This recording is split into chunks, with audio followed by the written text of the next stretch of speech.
കൊച്ചമ്മേ കൊച്ചമ്മേ കഥ പറഞ്ഞേ. എന്നെ വാടി ഇത് വാതിൽ പൊളിഞ്ഞു പോവല്ലോ.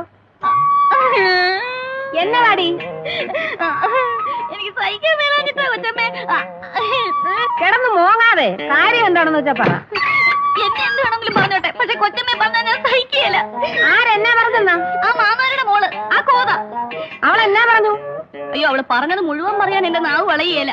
അങ്ങനൊന്നും പറഞ്ഞ് ഞാൻ ശീലിച്ചിട്ടില്ലേ. അതിനിപ്പോ ഇവിടെ എന്താ ഉണ്ടായെന്നാ? എന്താ ഉണ്ടായെന്നോ?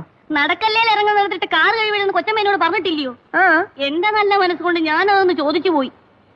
എന്റെ മാതാവേ, എന്നെ അവളൊരൊറ്റ ആട്ട്. എന്നാ വെറുതെ ഭാന്നോ പൂന്നൊന്നുമല്ല, നാലും കൂട്ടി കനത്തിലൊരു മൊഴി കൂടെ പറഞ്ഞിട്ട് ആട്ടിയത്. നിന്റെ കൊച്ചമ്മ ആരാടി? ഇവിടുത്തെ കളക്ടറാണോ? കെട്ടിയോനെ ചട്ടം പഠിക്കുമ്പോൾ അവളെ പഠിപ്പിക്കാൻ ചെന്നാലേ ചൂലെടുത്ത് കൊച്ചമ്മയുടെ മോന്തയ്ക്കൊന്ന് തരുമെന്ന്. എനിക്കങ്ങ് ചൊറിഞ്ഞു കയറി വന്നതാ. പിന്നെ ഞാൻ എന്തെങ്കിലും തറുതല പറഞ്ഞാൽ കൊച്ചമ്മയ്ക്കല്ലയോ അതിന്റെ നാണക്കേട്. അതുകൊണ്ട് കമാന്നൊരക്ഷരം ഞാൻ മിണ്ടിയില്ല. എനിക്കിതൊന്നും സഹിക്കാൻ മേലേ.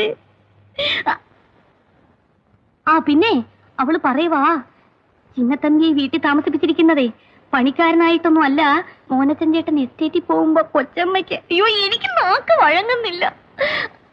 ചിന്ന